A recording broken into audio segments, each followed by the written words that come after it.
For some people, birthdays are pure magic. The gifts, the laughter, that wonderful feeling of being celebrated.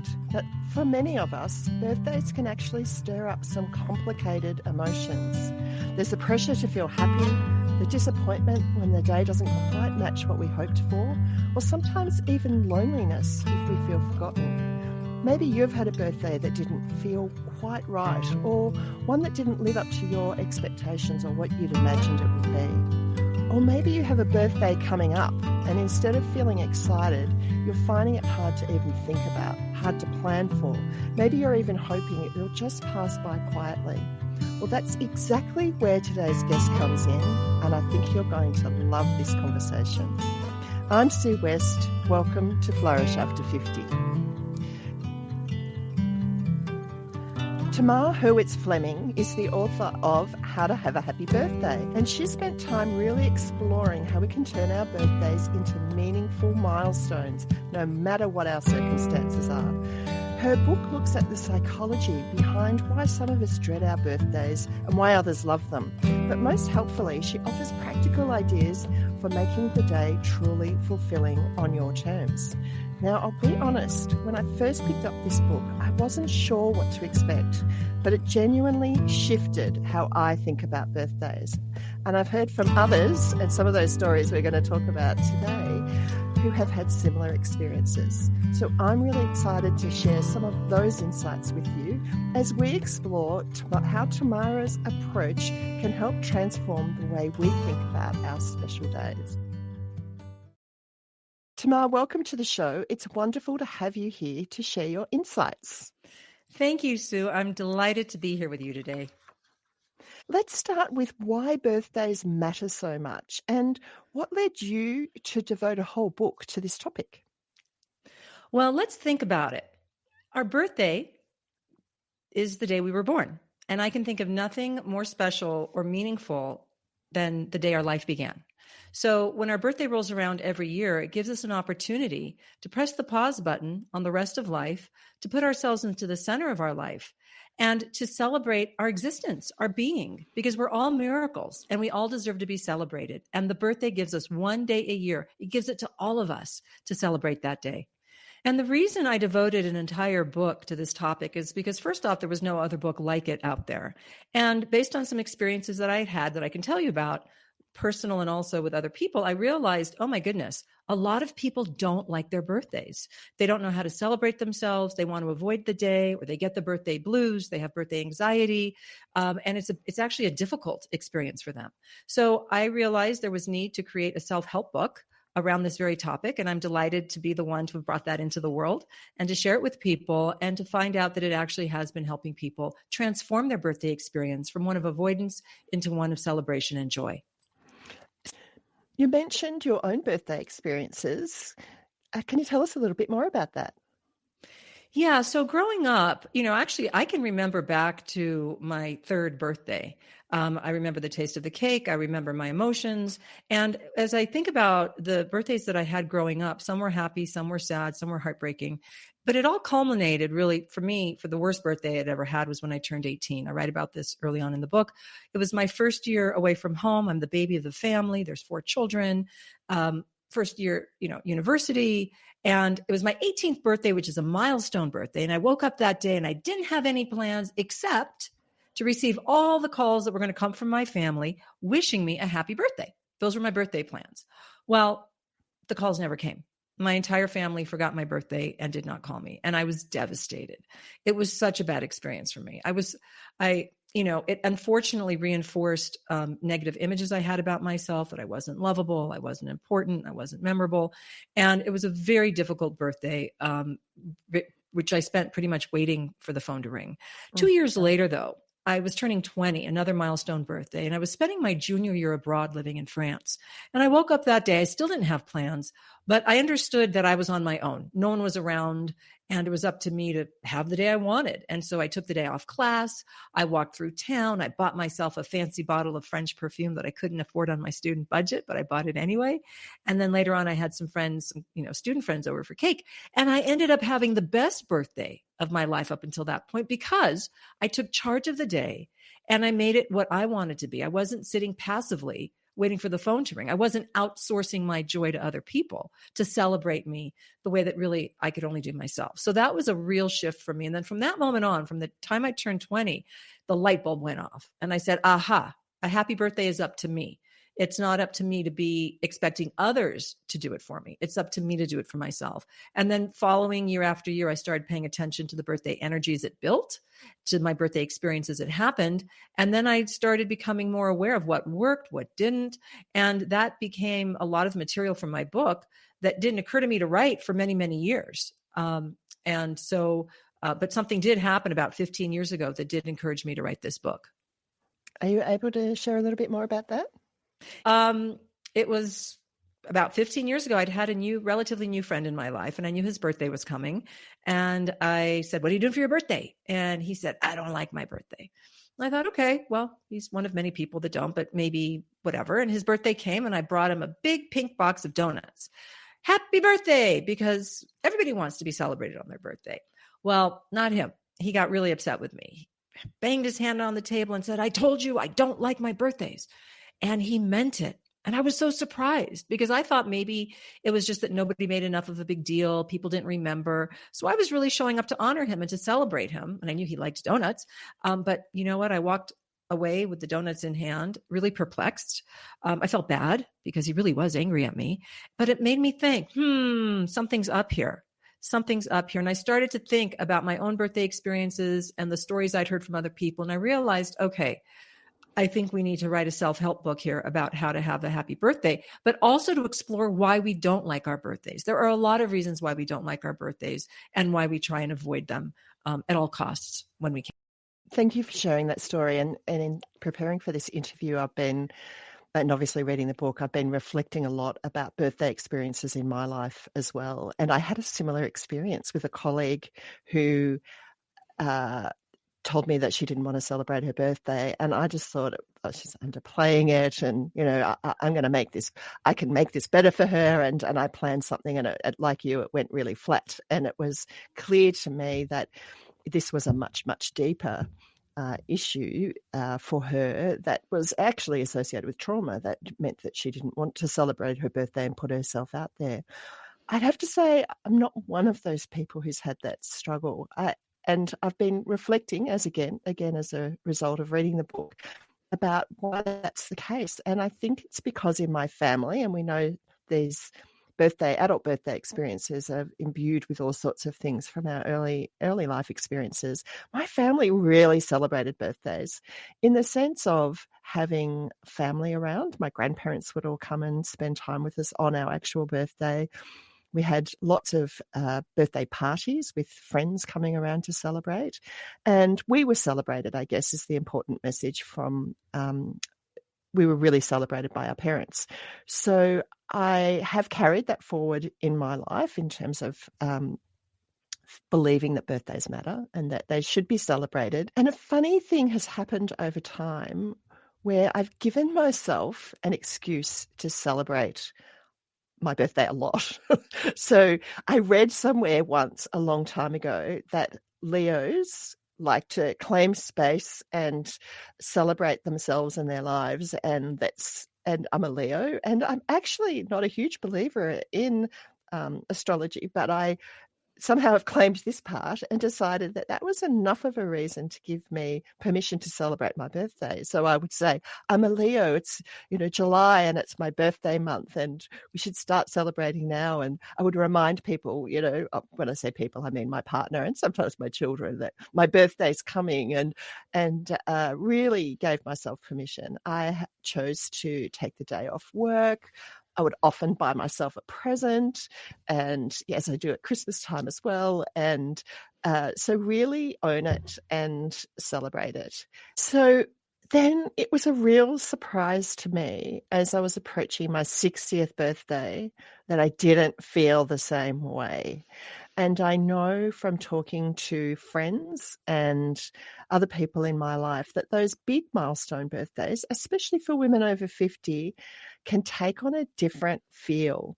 And that was my experience. So Could we have a little chat about those birthdays and aging? Why do you think some birthdays can feel so loaded? And what's your advice about how we can navigate those times when our birthdays don't feel like something we want to celebrate? We've got the birthday blues, I guess we'd say. Well, there's several reasons why we might not want to celebrate an approaching birthday. One of them might be there's a sad thing going on in our life. Maybe someone close to us is ill and we're dealing with that, or we're ill. I mean, there's all sorts of sort of life circumstances that can happen that make us feel a bit dim as our birthday approaches. But what you just talked about in terms of milestone birthdays, especially turning 60, it's good timing for a conversation. With regards to me, I'm 59 and a half. I'll be turning 60 in January. And it's a big milestone. I'm not afraid of aging. I don't have a problem aging, but I can tell you 60 is a big number. It is a real shift of life. There's less time ahead of us. That is a very poignant thing to come to grips with when we turn 60. You know, when you turn 30 or 40, you're not even halfway through. But at 60, you're well over halfway through. And that is significant. There's something sobering about that. So a lot of people feel that as they're hitting that 60 mark, they don't want to acknowledge that indeed they're getting older. I think that there are some challenges that we face internally when milestone birthdays come if we're not quite ready to shift into that next decade. And so when that happens, that's okay. We don't need to judge ourselves for it, but let's ask ourselves some deep questions. Let's ask ourselves, what is it that I'm afraid of as I hit this new decade? What is it that I haven't achieved that I wish I had achieved by now? You know, when I was 39 and 40 was coming, I assumed my whole life that by the time I was 40, I'd be married with children. So when I turned 39 and the big milestone of 40 was coming and I wasn't married with children, I wasn't even dating anybody, I had to really rethink this life achievement, this life goal that I had been counting on for a really long time. And it was very difficult for me. It took me about a year and a half to come to grips with that and make peace with it. I'm a child-free woman. I'm happily married, but I don't have kids. And that's how my life turned out. And that's from a series of choices that I made and timing. So, you know, we don't always get what we want in life, and milestones tend to bring that up for us. And so if that's coming up for you, ask yourself, what's going on? What is it that is challenging for you? And how can you talk to yourself from a loving and compassionate place to support where you are on your journey as it is, without judgment, but with support and with encouragement?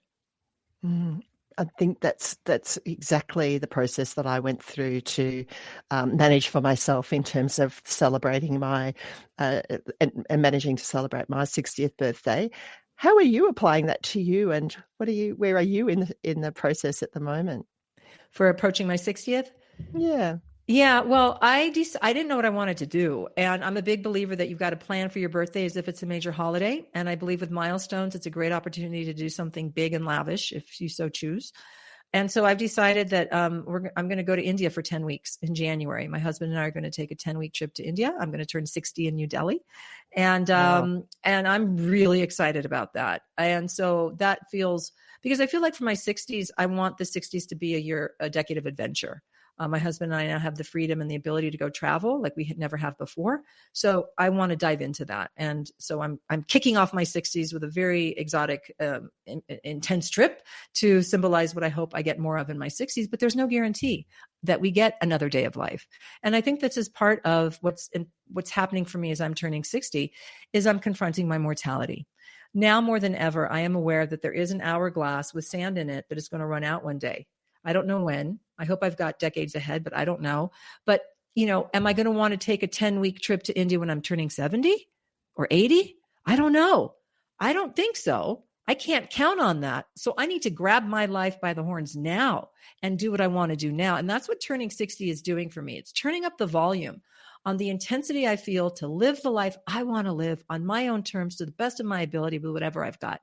And that's what's happening. There's an urgency I feel. I don't want to waste my time with silliness. I don't want to waste time with people that aren't nourishing or healthy. I don't want to waste my time on anything that doesn't serve my higher purpose and my higher joy. And that's what turning 60 is giving me. And to me, that's a good thing. You say in your book that sometimes we sabotage our own birthdays. What do you mean by this? And can you share an example? Yeah. So birthday sabotage is a thing. It is something we do subconsciously when we are unwilling to step into the full joy that our birthday can give because we don't believe we deserve it. We don't want to set ourselves up for disappointment. We don't think people care. We have our own negative self-talk. There's all sorts of reasons we do it. The birthday blues are such a big deal. They are so true for so many that it's chapter 2 of my book. I dive right into it. Why we don't like our birthdays, what the challenges are, and then the subconscious ways that we sabotage. So one of the ways we do it is we just ignore our birthday. We pretend it's not happening. And how can we have a happy birthday if we ignore it? Right? We don't tell other people about it. Also, if we don't plan for our birthday, we might think, okay, I'm ready to have a happy birthday. So I'm going to wake up on my birthday and, okay, hey, friends, do you want to go have dinner with me? Well, they're not available at the last minute. Oh, gosh.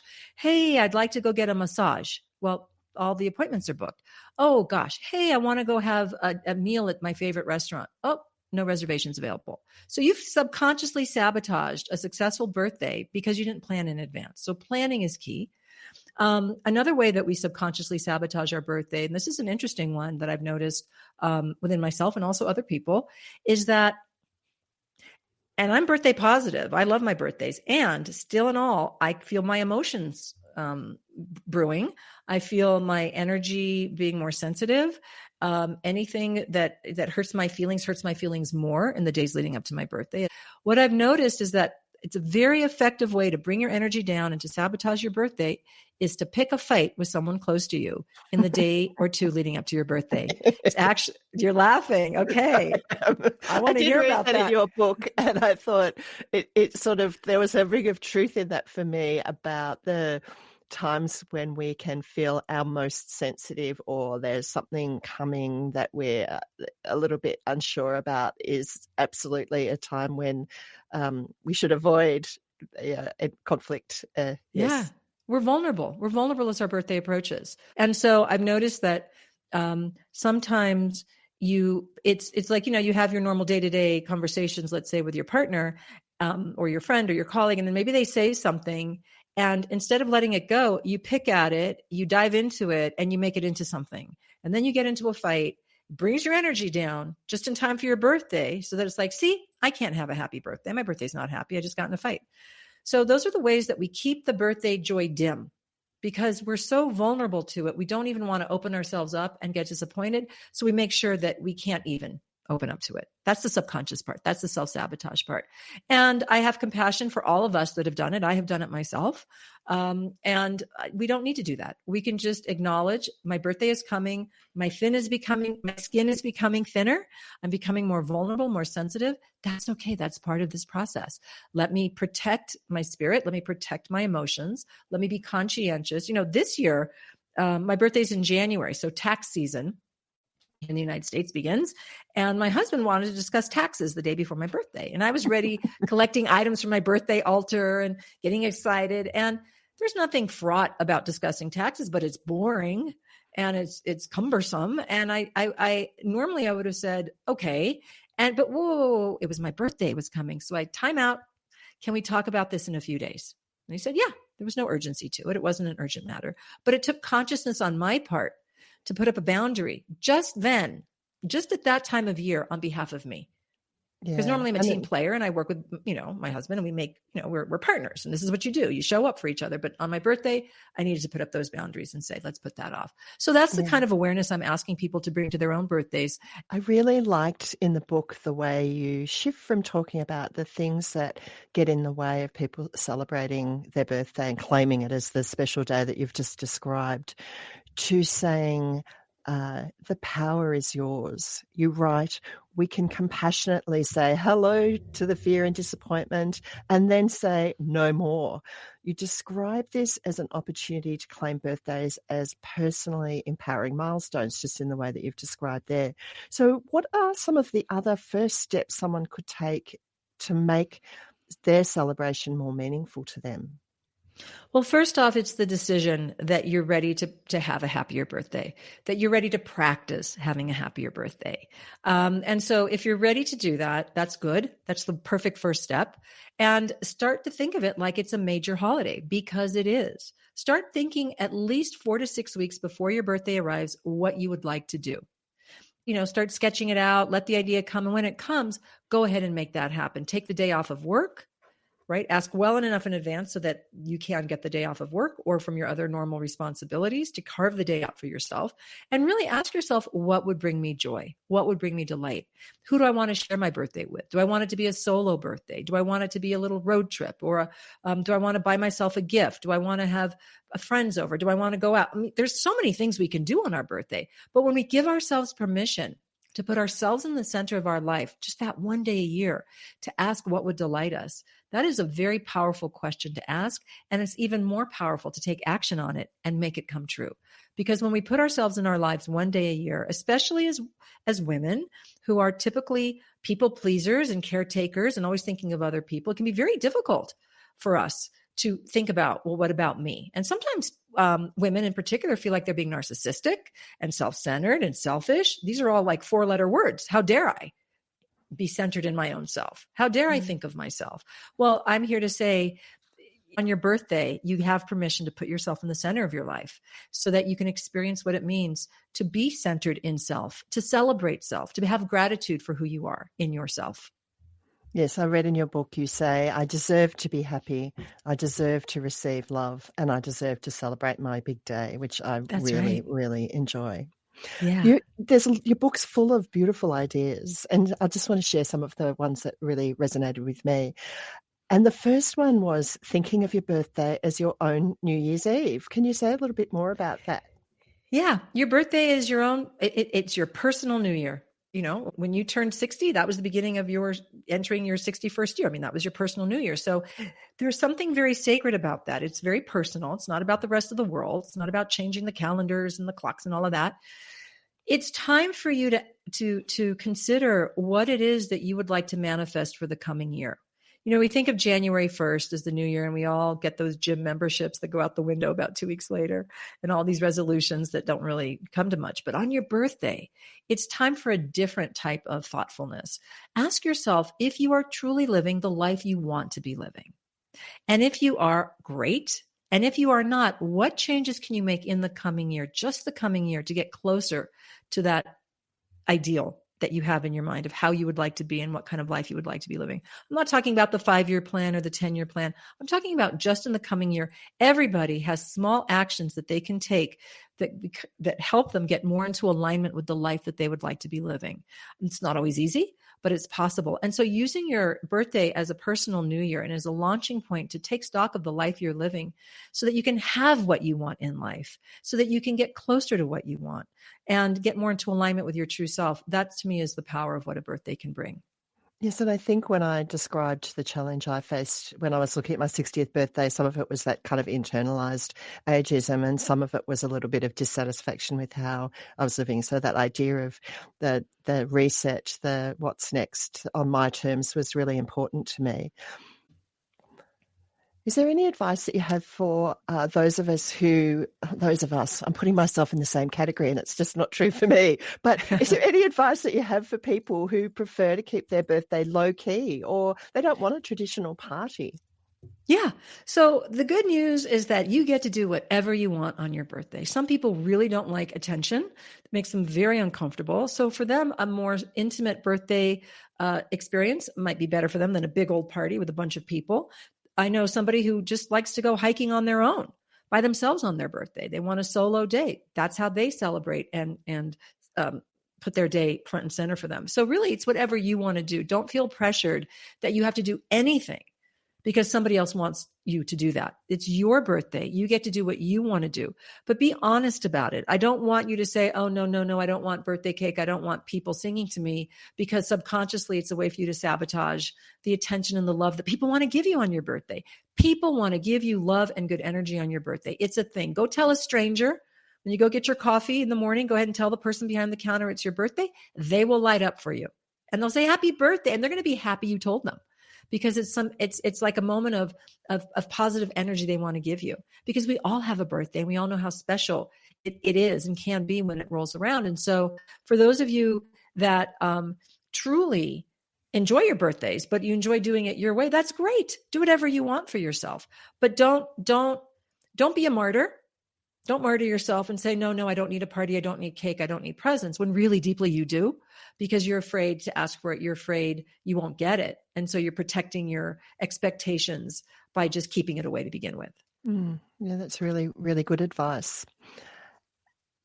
You mentioned that preparing for a birthday 4 to 6 weeks out is a good place to start. And when I read that in your book, my sister was 6 weeks away from turning 60. We had had a number of conversations, mostly me saying, what are you doing? Because I need to get the date in my diary and be available to celebrate your birthday. And her going, I don't know yet. I don't know. And so when I got your book and I read it and it was 6 weeks out, I thought this is the perfect time to be sharing this book with her, which I did. And she read it, and that, alongside some other things that happened in her life, changed everything. And she texted me as she was reading the book, saying that she was journaling, actually, and starting to write and come up with ideas that she had for her own birthday. She did also say that it helped her recognize some of the earlier experiences in her life that had led her to feeling a bit mixed around her birthday at times. But really, it opened up a whole new opportunity for her to exploring her birthday. And I have to say, her birthday was 2 weeks ago, and it was the most joyous occasion I have ever been to. She decided that she wanted to celebrate, like have a child's birthday party. It was just immediate family, so her husband and her kids and myself and my kids. And she set the theme of cowboy, cowgirl. She's on a farm and horses are her love, so it was on theme, on brand for her. And the food was her favourite party foods from childhood, and we all contributed to that. And we played party games. And I have to say, my reflection at the end of the day was that some of the things that we did, another time I might have, rolled my eyes or stepped back or whatever. But there was something about how she entered the space in such a joyful, relaxed, excited way that made everybody else lean into it. None of our young adults rolled their eyes.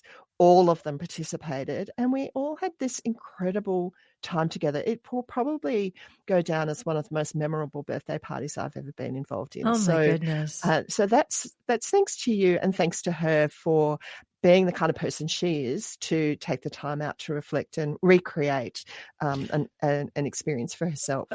Well, and thanks to you too for sharing the book with her 6 weeks in advance so that she actually had time to read it, give it some thought, and then make some choices about her upcoming birthday. That is such a great story. I am so deeply touched by that story. Suddenly she's celebrating her inner child, right? In the best and most joyful way is just remarkably transformative. It's a story of transformation. And that's what our birthdays can be. They can be transformational for us to experience that kind of joy. But we have to take charge of the day.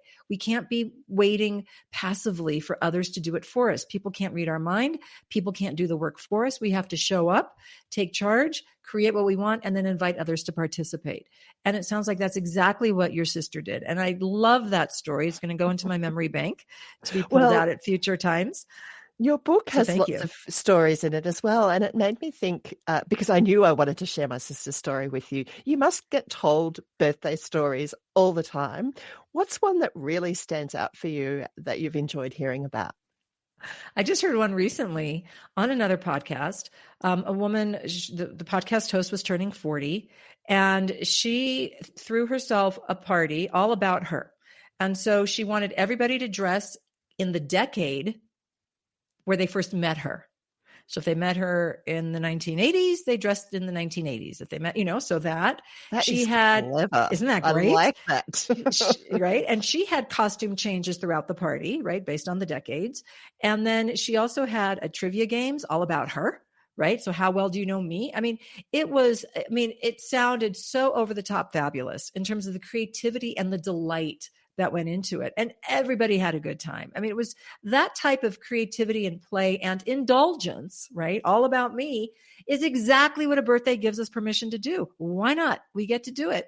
one day a year, and especially every 10 years or every 5 years when we hit those milestones. But it's for us to decide. So that was a story that came to me recently that I was very impressed by. It sounds very, very joyful. So let's turn now to celebrating other people's birthdays. You and I both gave examples of where that didn't go well in our life experiences. What advice do you have for us?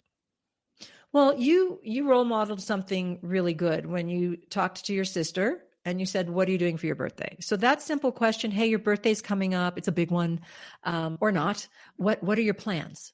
And if they say, oh, I've got nothing planned, then you get to say, oh, is there anything I can help you do? Is there anything I can help you think about? Because, you deserve to celebrate yourself. And is there anything that sounds fun to you that I can help with or not? But getting that question going starts to get people to think like that, A, somebody else cares about their birthday experience, and B, it's a sounding board.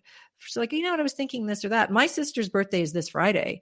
And about 2 weeks ago, I said, hey, what are you doing for your birthday? And she said, nothing.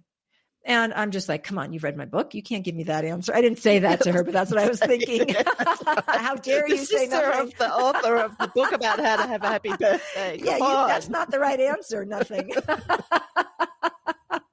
So I just moved to the town that she lives in. So we're fortunate enough to be in the same town now. So I said, well, let's do something, right? Let's do something. And there's this restaurant that we've been trying to get to for an entire year. I said, why don't we go to that restaurant? She goes, oh, that's a great idea. I go, great. So that's what we're doing. And she's been sort of thinking about doing this and doing that as well on her birthday, which is for her to determine. But I lit the fire and we're going to do something on her birthday and we're all looking forward to it. And so something as simple as the question, what are you doing on your birthday, can help people feel like they're being seen. Somebody knows their birthday is coming. They're not being forgotten. And somebody cares enough to ask the question and then follow their lead. If they say, I really don't want to do anything, you can say, okay, I would love to support you. I would love to celebrate you. If your birthday experience can include me in any way, I would love to show up. I would love to bring you cake if that sounds good. You can throw out some ideas, but if they're really giving you the hand, another thing you can do is you can do what you did with your sister, which is say, hey, I have this book and this workbook, right? The How to Have a Happy Birthday book and workbook. Can I give this to you? You can just give it to them. I have an early birthday present for you and give it to them 6 weeks in advance. They may or may not read it. But if they do, it can actually be a transformational moment, as we saw with your sister. So those are some things that we can do. Another thing that I do for my husband is I help him figure out what he wants to do. Like we talk about going to museums or hanging out with certain friends, but the other thing I do is I decorate the house for him. So in the way that I decorate my birthday altar and I put it up, he's not going to do that for himself. I know him. He's not going to do that, but he's certainly happy when I do that for him, and I can't. So decorating the house for him, making him feel special, taking the day off so that I can spend it with him is another way that I help celebrate his birthday experience. I like that a lot. And I really like the idea of giving the book to someone on their 49th or their 59th birthday so that they've got this in their armory as they celebrate as they head towards celebrating their milestone birthday. In the years after 50, I think there's something as well about legacy that comes up for us as we age. And in reading your book, I was reminded of my grandmother. I am very fortunate to come from a family of people who lived with 3 grandparents into their 90s and one into well over 100. But when one of my grandmothers was turning 80, I decided that I wanted to use it as an opportunity to share with her my gratitude for who she is and what she meant for me, because I thought the time when we often share what people mean to us, particularly when they're older, is at their funeral. And so I spent time, and I actually wrote a short book for her about everything I loved about her and what she'd meant to me in my life in the way that it would have been as a eulogy. And I gave that to her as a birthday gift. So it was a gift of gratitude, and it was also... it was a gift of love. It was absolutely a gift of love. And it was really that I wanted her to know her legacy while she was alive. That was the motivator for me. That was beautiful. The motivator. That's beautiful. How do you think about legacy and our birthdays and aging? Well, our legacy is a very personal thing. right? Who we are as people. I mean, we leave a legacy one way or the other, but it's really how we show up in the world, and it's what people remember of us. And so, let alone the stuff we produce and put out into the world. So that's very individual to the person living any particular life. But I think that what you're saying that's really touching me is that you took the time to create something to reflect the love you felt for your 80-year-old grandmother and the legacy that she had in the way she treated you, in the way she helped raise you, in the way that she role modeled her own life for you to look at. That's beautiful. And I think that those are the kinds of gifts, those immaterial gifts that are the most rich and valuable gifts we can give anybody, right? And so if we can bring more meaning to the birthday experience through those types of gifts that we give to people, and then we start to receive those kinds of gifts ourselves, wow, the birthday really does become a spiritual day, a sacred day, a transformational day. I will say that my husband gives me that gift every year. He gives me an object, which certainly I like, but he also writes me a love letter every year. And it is deeply felt. I mean, I know he loves me every other day of the year, but when he takes the time to write and type it out and cut it out and paste it into a card, and then I read it, tears always come to my eyes. And it is so fulfilling to receive a gift from the heart to the heart on a birthday. And so thank you for bringing that up. I love that idea of creating a little book for an elder at that point in their life, because it's true. So often we reserve those words for once they've passed. And how much more rich and beautiful is it to share those words while they're still alive? Mm. And it's really interesting to me, Tamar, that we have reached this stage of our interview and we're just talking about gifts. I think oftentimes when we think about birthdays, certainly as children, it's a lot of, there's a lot of focus on gifts, but it's taken us to this point in the interview to talk about gifts, like presents that we receive, presents that we give. And it just says to me, I think, that birthdays are so much more than just presents. And And we're all different. And I will say that I would venture to guess that the people listening to this podcast are thoughtful, have depth, and are curious about self-development, and that they're resonating with what we're saying. If you've made it through to this part of the conversation, you're resonating with it because you're still here. There are some people who actually aren't interested in looking any deeper than just give me a gift and some cake and a party, but that's okay. That's what they want, right? And so I just want to be very clear that there's a whole rainbow of birthday experiences for us to have wherever we are, to decide what brings us joy. And if it's just, I just want to go out with my friends and party and give me lots of gifts and that's it, great. That's your happy birthday recipe. Awesome. But for those of us that feel a little deeper and crave something more meaningful, yes, those gifts from the heart that are immaterial are the ones that touch us the deepest. Definitely. So what message do you really hope your readers will take away after finishing How to Have a Happy Birthday?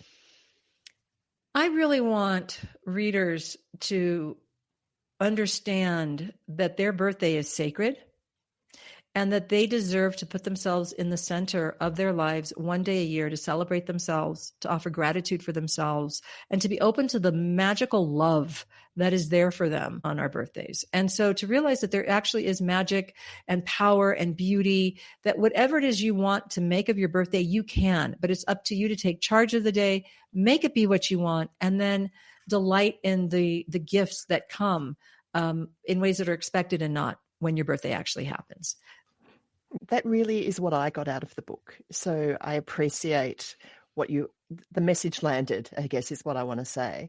And the other thing I would say, and I've shown you a copy of the book that I'm sitting with in front of me at the moment, and it's covered in sticky notes.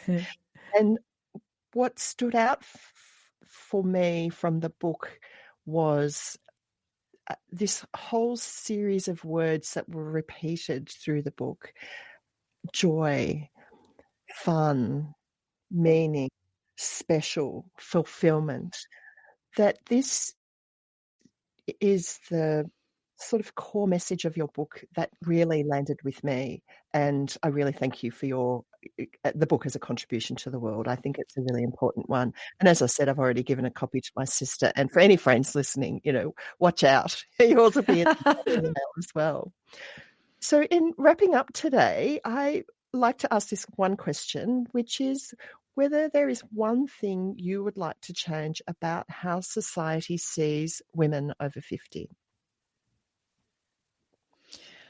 I would like society to view women over the age of 50 as incredible resources of life experience and wisdom and humor and opportunity, and to embrace everybody, regardless of their age, for who they are and how they show up, and to not dismiss or criticize or judge because the external packaging is changing as we age and isn't fitting society's value set of how we're supposed to look as women past a certain age, but to really just celebrate all of us, the way we are and the way that we show up. Having said that, it is up to us as women, 50 and older, to empower ourselves, to radiate our inner light, to find our joy, and to take charge of our lives so that it is what we want, so that when we show up in society, we are beacons. We're not buried and hidden and passive. That's so consistent with the message in your book, which is actually to empower ourselves, to celebrate ourselves and put ourselves at the center. So that's, I'm so sorry. I don't know why I'm running out. But, I might say that again. You okay? And can I just finish up? Because I don't like ending on a negative, which I did on that last sentence. Everybody is a miracle and everybody has a gift to give. And so when we realize that, whatever age we are, and we come from that place and radiate that inner light, we do contribute to making this world a better place. And that's the power we have as individuals when we make that choice to be fully ourselves in our radiance and in our light and in our fullest potential. Thanks, Tamar. And that really speaks to the core message in your book as well, which is all about claiming, empowering, celebrating ourselves at the center of our own lives. And we know that the more we do that for ourselves, the more that ripples out into effects for the rest of the world, which is what you've just described there. So, Tamar, thank you so much for being my guest today. I've really enjoyed this conversation. Thank you, Sue. I did too. And I'm delighted that we could spend this time together. Thank you so much. Thank you for listening to Flourish After 50. If you've enjoyed this episode, don't forget to follow in your favourite podcast app. I offer coaching and facilitate small group programs for women just like you, and have a newsletter where I share the details of upcoming events. All the links are available in the show notes. Until next time, keep exploring, keep growing, and keep flourishing.